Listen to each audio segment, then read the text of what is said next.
Kumusta mga kanoysi? Welcome back sa ating YouTube channel, Philippine Noisy. So ngayong araw, another update naman tayo about po politika ng ating bansa. No? So about naman ito sa birthday ni FPRRD. So parang inawitan daw or may some kind pashabog yung Malacanang dito at inawitan daw ng birthday ni si Claire Castro si FPRRD. So tingnan natin to men. Tingnan natin kung ano yung naka-upload sa video to. Tingnan natin kung paano nila i-celebrate yung birthday ni FPRRD. Anyways, happy birthday FPRRD. So nag-80 na nga siya, no? So ano muna, tanggalin muna natin dito yung issue niya about sa ICC kasi syempre bilang tao na lang din na parang syempre may mga nagawa din naman si FPRRD na mabuti sa bansa, like for example yung mga passport, yung license na ginawa niyang 10 years at basta marami din naman talaga siyang nagawa dito sa Pilipinas. So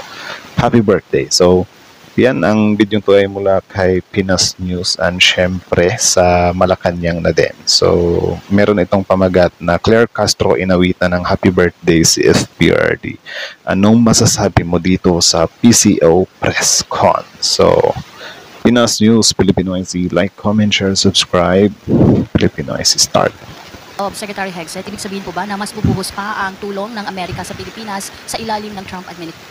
Start zero muna tayo. With the statement of Secretary Hegseth, ibig sabihin po ba na mas bubuhos pa ang tulong ng Amerika sa Pilipinas sa ilalim ng Trump administration? Ngayon. Today is the birthday of former President Rodrigo Duterte. So, meron po bang gustong ipaabot si President Marcos o ang Malacanang sa dating?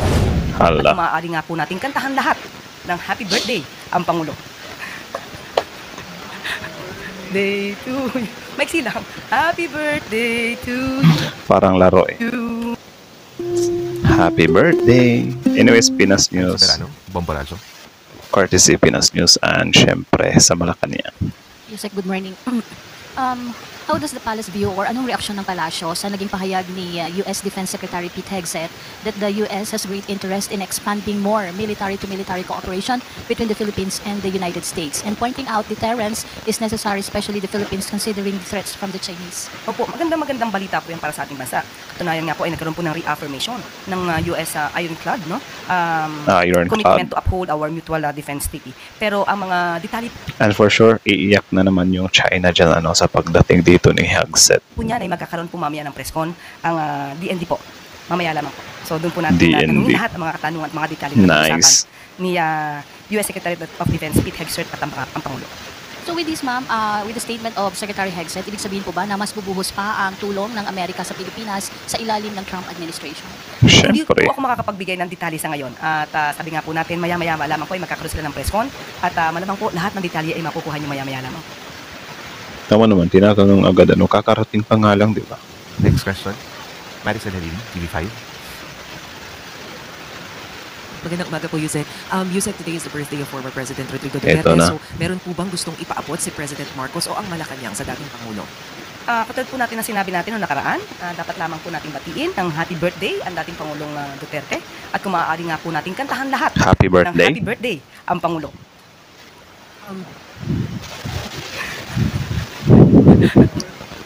Pinapanta bigla eh. Day to you. Maiksi lang. Happy birthday to you. And of course, we wish more years to Na yung mga reporter din eh. come. We also wish good health, good fortune. Kailangan po niya. And of course, ma'am, ngayon habang Di natin maintindihan good health, good fortune, kailangan niya yan. Anyways, tama naman talaga men. Kasi yun nga, birthday pa rin niya naman, di ba? And especially, 80th birthday niya yan. Di ba? So, ano din yan?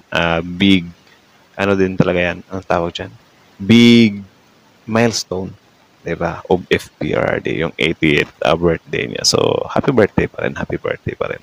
So, mamaya, magbabasa tayo ng mga comment din ng taong bayan. Kung ano din yung mga, ano din yung mga wish nila kay FPRRD, ano yung masasabi nila, ano yung mga birthday message nila. So, tuloy.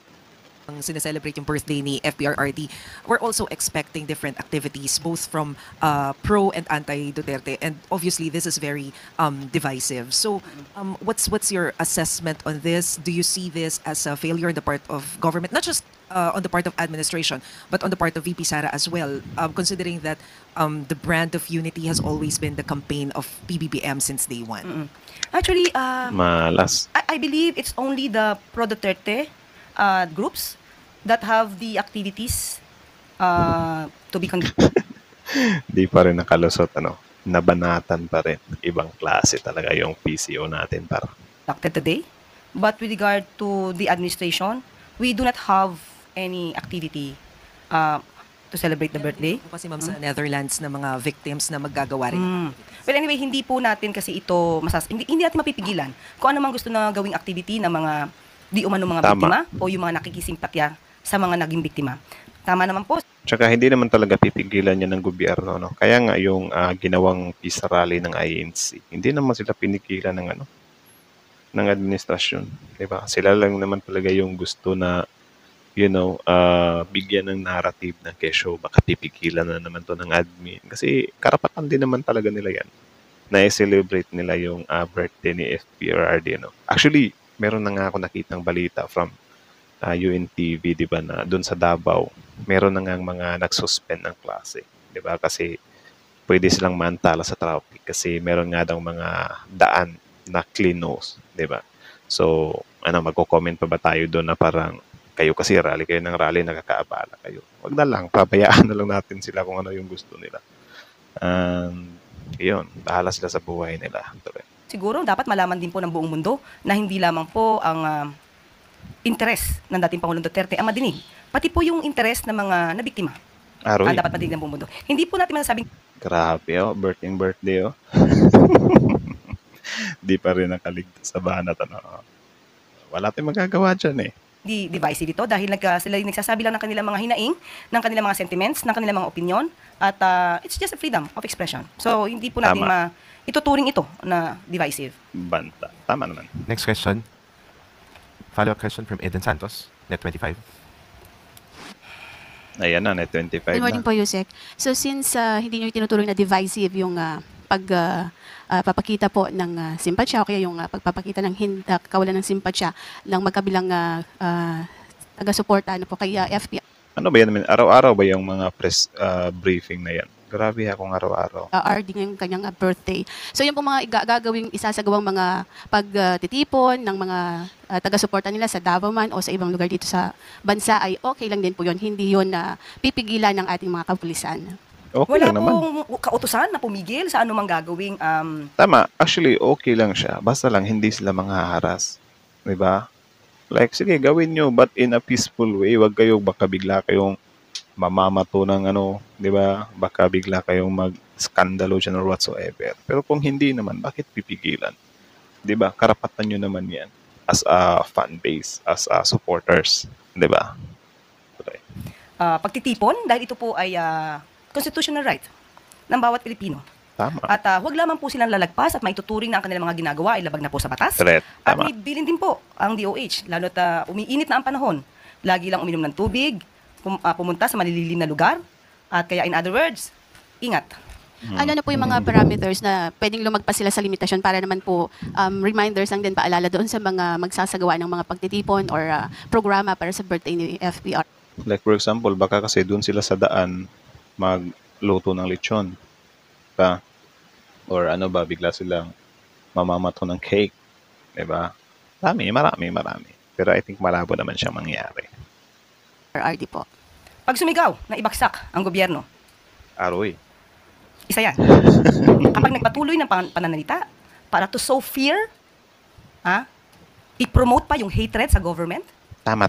bordering the line of Ito din pala, hindi ko nakita to na possible din pala to. Alam niyo naman na yung sa kabila talaga, parang gagamitin na rin nila yan as a political strategy. Like for example lang to, what if ito yung gawin nila ba, na parang di na siya kaya yung tingnan.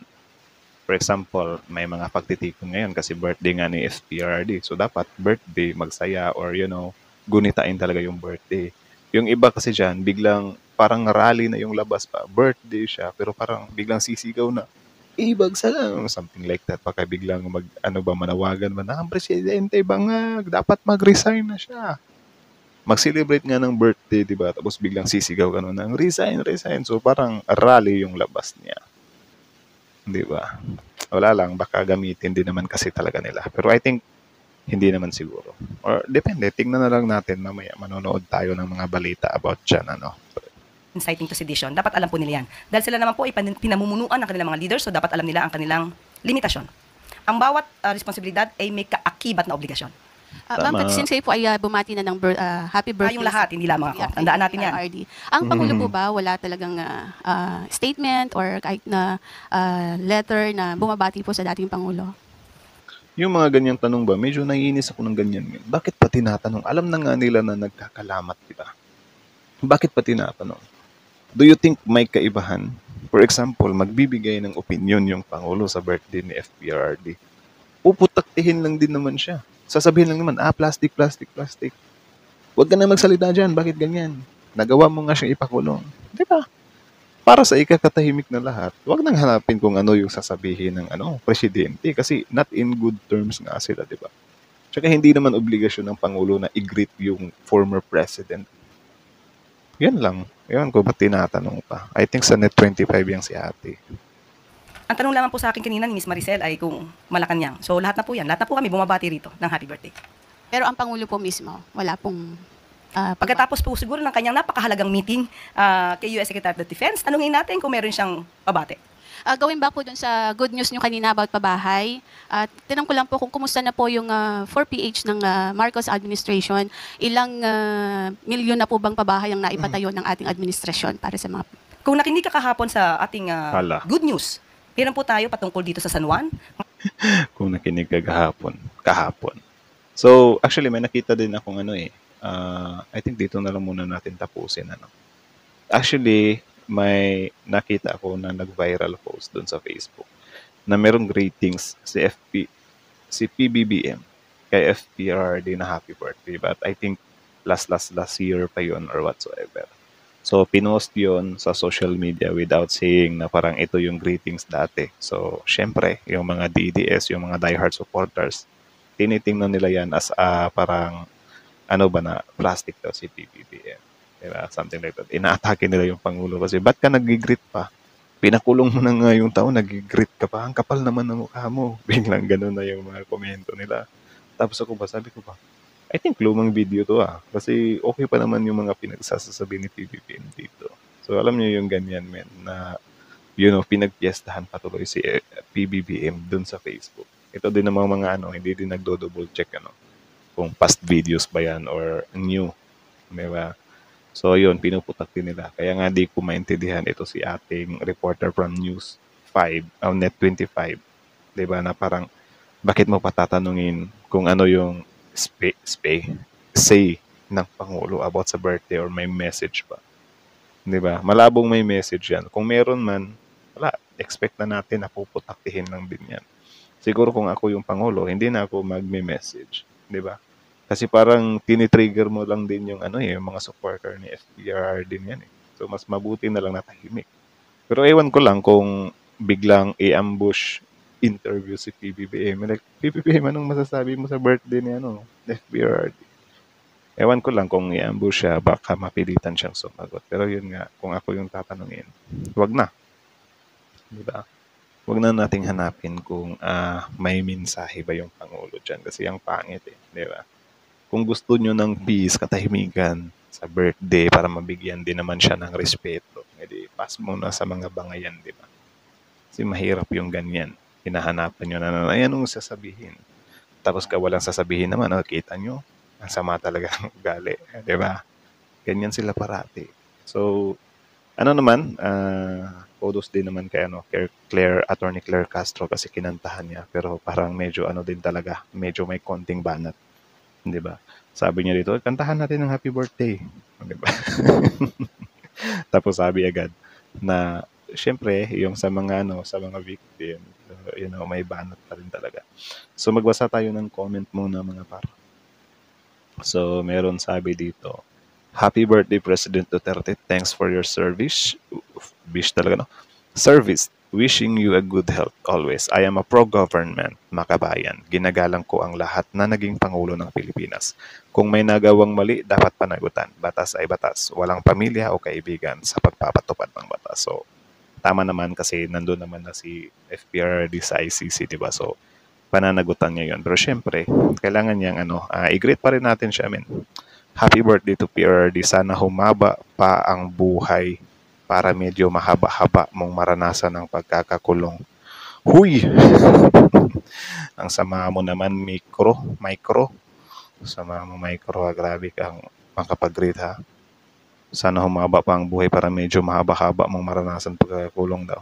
Tawa ako ng tawa at paulit-ulit ko pinanood ang pagkanta ng Happy Birthday to you. Happy birthday, Doots. Wishing you more years to come where you are. Sana maka 100 years old ka dyan. Grabe, meron pa rin talagang galit. Happy birthday, ex-President Digong. Nawa marami po kayong ma-realize ang buhay niyo ay galing sa Diyos. At ang buhay na kinuha niyo sa bawat pamilya ay pagbabayaran niyo din.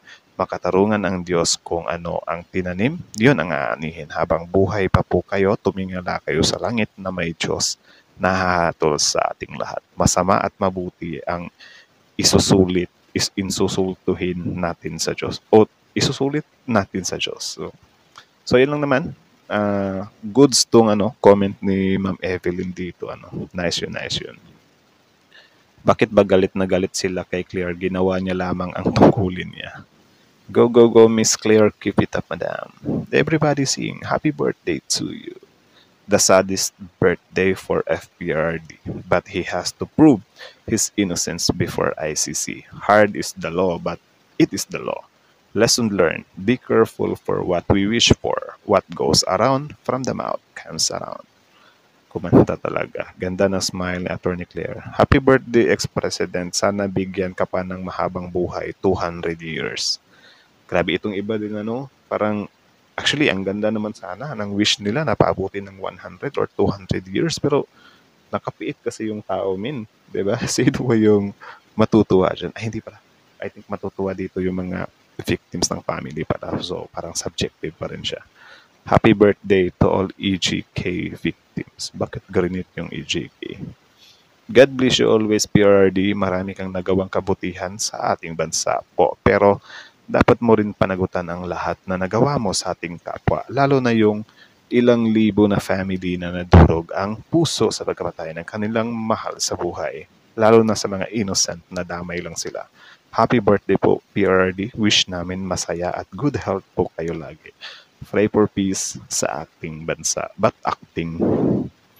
So yun lang naman. At least narinig natin yung mga birthday greetings ng mga kababayan natin. So regardless na lang yan kung ano yung mga opinion nila, at least nag-greet din naman sila. So yung iba naman may mga punto din naman talaga. Na parang since birthday mo, sana lumapit ka sa Diyos, magmuni-muni ka sa mga kasalanan mo kasi hindi pa naman talaga huli ang lahat para kay FPRD, men. Ang needed niya lang naman talaga is pagbayaran yung mga kasalanan niya at magsisi siya, mag-repent kasi tayong lahat din naman makasalanan, di ba? Di tayo sure kung mapupunta tayo sa langit. Kaya nga need nating mag-repent talaga. So, yung si FPRD, meron pa naman talaga siyang pag-asa na maligtas. Depende na lang kung paano niya hingin, di ba, yung pagpatawad ng Diyos. Diyos lang nakakalam, di ba? Kahit tayo nga, hindi tayo nakatsugi ng tao, may tendency pa rin na mapunta tayo sa impyerno, di ba? So, Diyos lang talaga nakakalam. So, as long as mapagbayaran niya din naman yung mga kasalanan niya dun sa ICC is, na yun. And anyways, kayo, ano masasabi niyo dito? Comment down below tapos yun, pag-usapan natin yun sa comment section. So again, Filipino IC. Anyways, happy birthday pala, FBRD. So, Filipino IC Cell. Anyways, Pinas News pala, subscribe nyo rin. Original video link in the description box below. And then, yeah, courtesy sa Malacanang. Thank you so much for watching Filipino ICs. Subscribe.